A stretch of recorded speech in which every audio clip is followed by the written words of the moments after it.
Good day, everyone. Learn how to find and save Windows 11 activation key on Windows 11 or Windows 10 computer.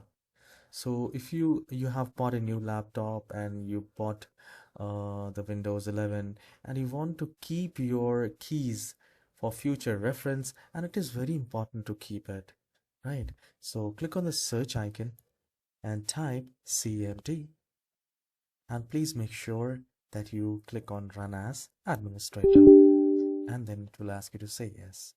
Now here I'll mention a command in the description box. You just need to copy the whole command like this, and you just need to press enter.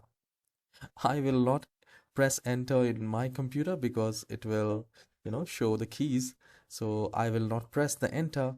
So once you type this, paste this, hit enter, and you will get the keys. You can simply copy it and you can paste it somewhere to keep for the future reference.